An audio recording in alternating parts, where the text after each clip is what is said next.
네, 오늘은 이제 증권가에서 유망하게 보는 스몰캡 종목을 만나보는 시간입니다. KTB 투자증권에서 스몰캡을 담당하고 있는 김재훈 애널리스트 나와 있습니다. 안녕하세요. 네, 안녕하세요. 네, 도이치모터스는 김재훈 애널리스트와도 참 많이 얘기를 나눴었던 종목인데 염승환 부장님과 함께 앞서서 전화 연결로 종목 얘기를 들어봤고요.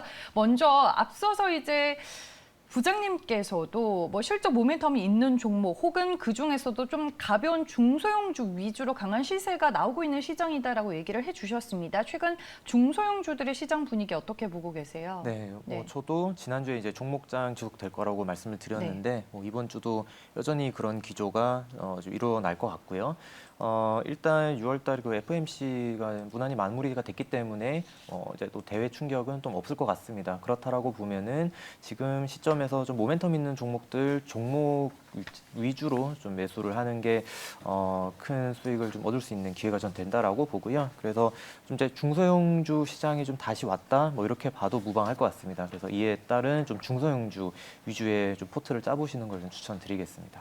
네, 알겠습니다. 그럼 이제 종목으로 들어가겠습니다. 유망, 스몰캡 세 개의 종목들 하나씩 만나볼 텐데 먼저 이제 뉴딜 정책과 재건축에 따른 수혜로 한미글로벌을 예전에 한번 언급해 주신 적이 있습니다. 투자 포인트 재점검을 해볼게요. 네. 제가 지난번에 나와서 말씀드렸을 때 네. 좀 재건축이 풀리면서 그에 따른 수혜를 좀 받을 수 있는 종목으로 한미글로벌 말씀을 드렸었습니다. 근데 이 회사가 어쨌든 건설 CM 쪽이기 때문에 뭐 재건축이 늘어난다든지 아니면은 뭐 신규 분양이 늘어난다든지 아니면은 또 해외에 어떤 큰 사업 프로젝트가 진행이 된다든지 이런 수혜를 받는 종목인데 오늘 말씀드릴 포인트는 사우디 쪽에 이 네옴이라는 스마트 시티 수주를 이 회사가 6월 달에 했습니다. 6월 초에 했고 이게 이제 시작이다라는 점을 좀 부각을 시켜드리고 싶어요. 그 사우디 네옴이라는 프로젝트를 들어보시는 분들도 있으실 거고 못 들어보신 분들도 있으실 텐데 이게 지금 사우디에서 진행하고 있는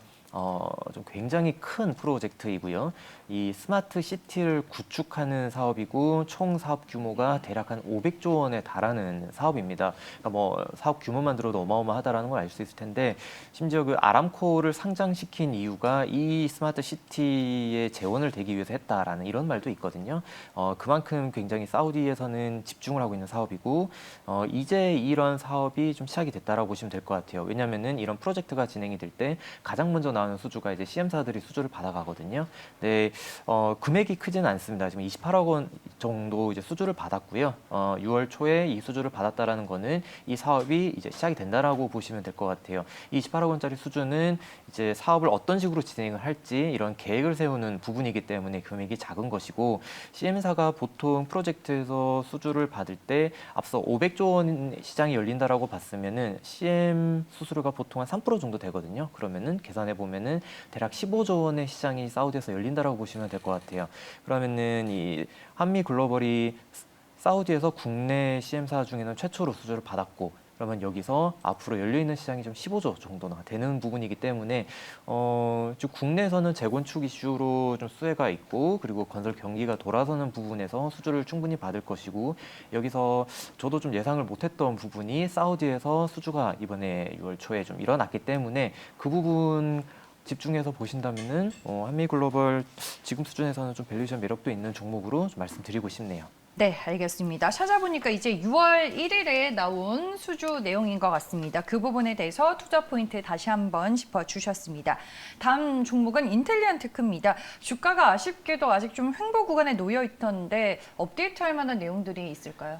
네, 이제 횡보 구간에 있는 이유가 지금 유증 납입일을 네. 만났습니다. 네, 유상증자 발표를 했고 유증 납입일이 이제 7월 달인데 7월 셋째 주쯤 될 겁니다. 근데 유증 납입이 진행되고 난 이후에 저는 주가 상승 한번 기대해 볼 수 있다라고 보고 있거든요. 왜냐라고 하면은 일단 유증 목적 자체가 증설 그리고 이제 원재료 매입 부분이기 때문에 이 유증 납입금 가지고 증설을 하고 원재료 매입해서 지금 글로벌 에리오 회사들한테 안테나를 공급을 하는 이런 방식이 진행이 될 겁니다. 그렇다라고 보면 납입일 이후로 모멘텀이 몰려 있다라고 해석을 할 수 있을 거예요. 그러면 이 회사가 주가가 또 굉장히 한 몇 달, 한 세 달 정도 기었기 때문에 오히려 유증 전에 매수를 해놓으면은 유증 후에 모멘텀을 좀 노릴 수 있는 만한 구간이라고 저는 판단이 되고요.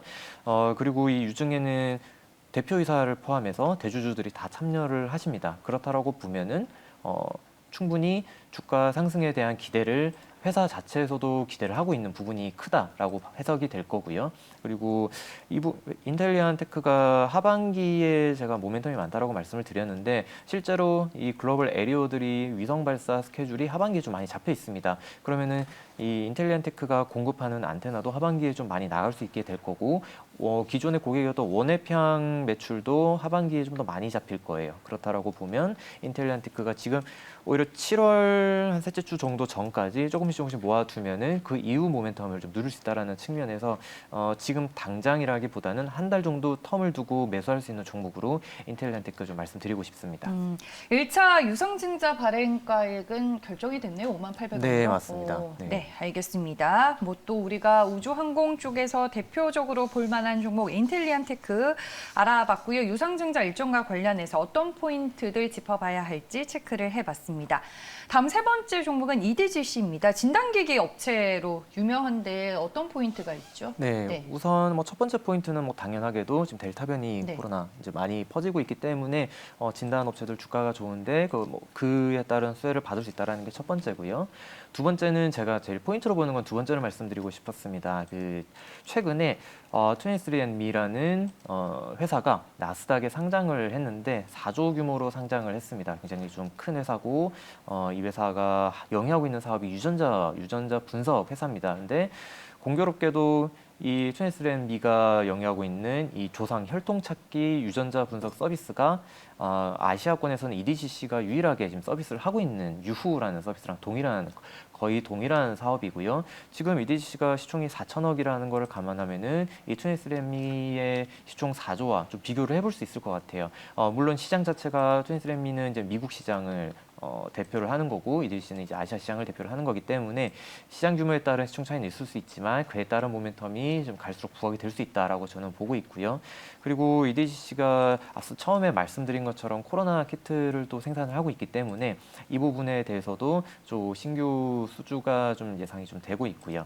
그리고 이 혈통 서비스라는 게 있어서 가장 중요한 부분은 유전자를 얼마나 개인의 유전체를 얼마나 가져올 수 있느냐가 또 모멘텀이 되는 부분이기 때문에 23andMe가 미국 시장에서 4조를 사실 받을 수 있었던 이유는 이 서비스를 제공을 하면서 개인 유전자 정보를 회사가 보유를 할 수가 있습니다.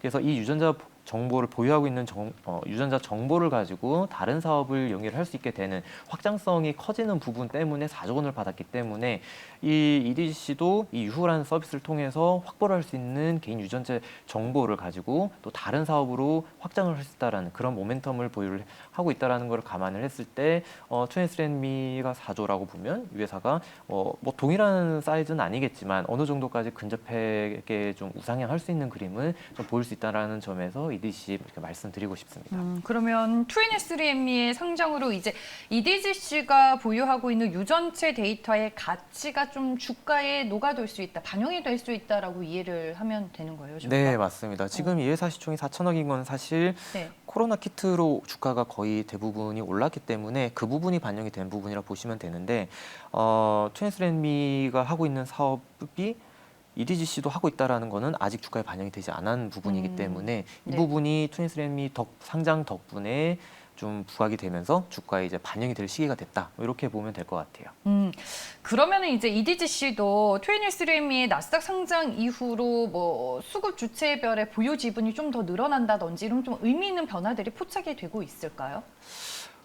지금 아직 이 상장이 얼마 되지 않았기 때문에 그 부분은 지켜봐야 되겠지만, 이 회사가 23andMe가 지금 주가가 최근에 좋거든요. 미국 시장이 좋기 때문에 뭐 충분히 좀 기대해 볼 만한 부분이 되지 않을까? 네, 그렇게 생각합니다. 네, 알겠습니다. 오늘 EDGC 세 번째 유망 스몰캡으로 소개를 해주셨습니다. 우리가 또 시장에서 기억해야 할 부분들 여러분들 잘 참고해서 보시길 바라겠습니다. 지금까지 KTB투자증권에서 스몰캡을 담당하고 있는 김지훈 애널리스트와 함께했습니다. 오늘 말씀 고맙습니다.